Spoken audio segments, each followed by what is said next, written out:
कि मनुष्य शरीर तो मिला है, लेकिन ये क्यों मिला, किस लिए मिला, और मिला है तो इसका सही मतलब क्या है, ये किसी महात्मा के पास जाकर ही इसका मुझे अर्थ मिलेगा। और उसने तलाश जारी की तो एक महात्मा के पास गया। महात्मा जी से कहा कि महात्मा जी, आपका बड़ा दूर तक नाम सुना है, आपकी बड़ी ख्याति है, आपका ज्ञान बहुत लोगों से सुना है, लेकिन मेरा एक सवाल है, क्या आप मेरा सवाल का जवाब दोगे? महात्मा जी ने कहा कि पूछो, क्या पूछना है? तो उसने कहा कि ये मनुष्य देह जो हम आप लोगों को मिली है, इसका महत्व क्या है? ऐसा क्यों इसे कहा जाता है कि मनुष्य मंदिर है, इसमें परमात्मा का, प्रभु का निवास है, परमात्मा इस मनुष्य पे मंदिर में जीवात्मा के अंश के बराबर बैठी है, तो ऐसा इसे इतना महत्व क्यों? तो उस महात्मा जी ने कहा कि तुम सुनना चाहोगे या देखना चाहोगे? तो उसने कहा कि देखना ही चाहूंगा। तो उन्होंने अपने झोले से एक पत्थर को निकाला और उसे कहा कि ये पत्थर लो और बाजार में जाओ, लेकिन एक बात का ध्यान रहे, इसे अपने तरीके से बेचना है, पर इसे बेचना नहीं है, केवल इसकी बोली लगाना है। तुम्हें जिसके पास जाना होगा इसे बेचने के लिए जाना, और इसकी कीमत, इसका मोल पता करना, पर इसे बेचना नहीं। तो उस प्रेमी ने कहा कि ठीक है। उसने उस पत्थर को उठाया, झोले में रखा, निकल पड़ा। निकला तो सोचने लगा कि अब कहाँ जाऊं, सबसे पहले इसे कहाँ बेचूं। तो जैसे ही बाजार में गया तो उसने देखा कि सब्जी वाला बैठा है, आलू बेच रहा है। तो आलू वाले के पास गया, आलू वाले से कहा कि भैया, ये पत्थर मुझे बेचना है, इसके बदले में आप मुझे क्या दोगे? अब जैसे उस आलू वाले ने, उस सब्जी वाले ने उस पत्थर को देखा तो वो चमक रहा था। अब उसे क्या पता कि ये कौन सा पत्थर है, क्या इसे कहते हैं, लेकिन उसे लगा कि ये बेचने आया है तो कोई तो इसका मोल होगा। उसने कहा कि भाई, मुझे ज्यादा तो पता नहीं, लेकिन मैं इसके बदले में एक बोरी आलू जरूर दूंगा।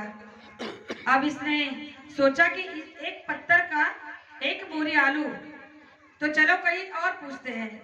फिर आगे बढ़ा तो फल वाले के पास गया। फल वाले से पूछा, जो संतरा बेच रहा था, उससे पूछा कि भाई, इस पत्थर के बदले में मुझे क्या दोगे? तो उस फल वाले ने भी उस पत्थर को उठाया, देखा, सोचने लगा कि कोई तो इसमें बात है, इसीलिए तो ये बेचने आया है, और इसका कोई ना कोई मोल तो होगा, लेकिन मैं इसे कितने में खरीदूं? तो उसने कहा कि भाई, तुम्हें 1 दर्जन संतरे दूंगा। अब आलू से संतरे की कीमत ज्यादा होती है, तो उसने 1 दर्जन संतरे का भाव बोला। उसने कहा कि ठीक है। आगे बढ़ा। अब आगे बढ़ा तो सोचने लगा कि कोई ऊंची दुकान देखनी होगी जिसका ऊंचा दाम मिले। तो सुनार के पास गया, और जैसे शराब बाजार में सुनार के पास गया, सुनार को दिखाया, तो वो भी इतना पारखी नहीं था, लेकिन समझ गया कि ये कोई कीमती पत्थर है और इसे खरीद कर मुझे बहुत सारा मुनाफा हो सकता है। तो उसे कहा कि तुम्हें 1 लाख रुपए दूंगा। अब ये शख्स सोचने लगा कि फल सब्जी वाले ने 1 बोरी आलू कीमत लगाई, फल वाले ने 1 दर्जन संतरा लगाया मोल, अब इसने सीधा 1 लाख। इसका मतलब इसकी कीमत बढ़ते जा रही है, इसे मुझे किसी और को दिखाना होगा जो सही कीमत इसकी दे सके। फिर वहां से निकला कि इसे बेचना नहीं है। फिर आगे निकला तो जोहरी के पास गया। जोहरी आपको पता होगा, जो केवल हीरो को बेचते हैं, माणिक मोती ऐसे हीरे उनके पास होते हैं जो अनमोल बेशकीमती होते हैं। तो उस जोहरी के पास गया, अपने झोले से उस पत्थर को निकाला, और जैसे उस जोहरी को दिखाया कि भाई, इसके बदले में मुझे आप क्या दोगे, तो सबसे पहले उसने देखते ही उस पत्थर को हाथ में लिया, उसे चूमा, माथे से लगाया, अपने अलमारी से एक लाल मलमल का कपड़ा निकाला, जमीन पे बिछाया और उस पत्थर को वहां रखा, और उस इंसान से कहने लगा कि भैया, अब तुम्हें क्या बताऊं, इस पत्थर का मोल तो मैं भी नहीं दे सकता, क्योंकि इतनी दौलत मेरे पास नहीं है। अब ये बात सुनकर वो आश्चर्यचकित हो गया कि इसके पास आते ही इसकी कीमत कैसे बढ़ गई। उसने कहा कि ऐसा क्या है? उसने कहा कि भैया जिस पत्थर को तुम लेकर घूम रहे हो ये कोई मामूली पत्थर नहीं है, ये आपको पता है ये क्या है? तो उस शख्स ने कहा कि नहीं, आप ही बता दीजिए। उसने कहा कि इसका नाम रूबी है। ये हीरो का बेशकीमती हीरा है जिसका ब्रांड संसार में बहुत कम लोगों के पास में होता है, और इस पत्थर का नाम है हीरा और इसका नाम है रूबी। इसे रूबी हीरे के नाम से संसार में हम जोहरी लोग जानते हैं, और जोहरी कोई साधारण जोहरी या कोई भी एरा गैरा से खरीद नहीं सकता, और इसलिए इसकी कीमत मैं तुम्हें नहीं दे सकता क्योंकि इतना धन मेरे पास में नहीं है। तो उसने उस पत्थर को उठाया, कहा कि मुझे बेचना भी नहीं है, मुझे तो केवल इसका मोल चाहिए था। उसने उस पत्थर को उठाया, झोले में रखा, फिर महात्मा के पास आया। महात्मा जी ने पूछा कि भाई इसे बेचा? उसने कहा कि हाँ हुजूर, 2-3 जगह बेचा, अलग अलग दाम मिले। तो उन्होंने पूछा कि बताओ किसने क्या क्या दाम लगाया? उसने कहा कि सब्जी वाले ने 1 बोरी, फल वाले ने 1 डजन संतरा, सुनार ने 1 लाख रुपया, और जोहरी ने तो इसकी कीमत ही बेशकीमती बताई।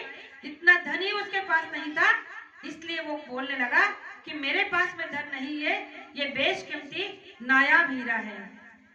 तो महात्मा जी ने कहा तो फिर कुछ समझे? तो उसने कहा कि अभी मेरे सवाल का और इस हीरे का क्या मतलब, मैं कुछ समझ नहीं पा रहा हूँ, आप ही बताइए कि ये क्या है। तो प्रेमियों, वो महात्मा ने जो बात उस प्रेमी के लिए कही, आज वो हम सभी के लिए लागू होती है। उन्होंने कहा कि ये मनुष्य शरीर जो तुम्हें मिला है, जिसकी तुम्हें कद्र नहीं, जिसका तुम्हें मोल पता नहीं, भाव पता नहीं, ये बेशकीमती उस नायाब हीरे की तरह अनमोल है, उस रूबी हीरे की तरह अनमोल है, जो संसार में इसकी कीमत कोई नहीं लगा सकता, केवल एक सच्चे महात्मा के।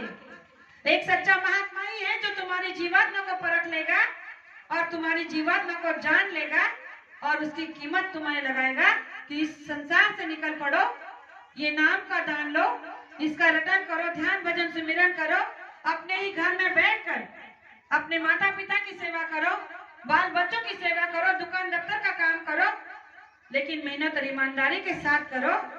तो अपने ही घर में बैठकर सुबह 1 घंटा, शाम को 1 घंटा अगर आप ध्यान भजन सुमिरन कर लोगे तो इस नायाब हीरा जो मनुष्य शरीर आपको मिला है, इसमें जो परमात्मा का अंश है वो आपको सीधा परमात्मा तक पहुंचा देगा। तो बताइए तुम्हारा ये मनुष्य शरीर कितना अनमोल है। तो उस प्रेमी ने कहा इसकी तो मुझे जानी नहीं थी, पहचानी नहीं थी।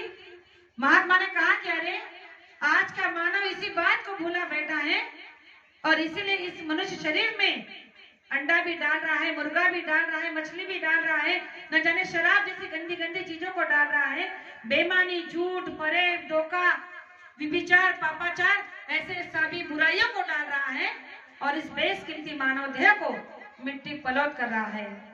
तो उस महात्मा ने कहा कि ये इसकी परख केवल ऐसे महात्मा के पास ही होगी जो रास्ता देकर तुम्हें इस परम पिता परमात्मा से मिला दे।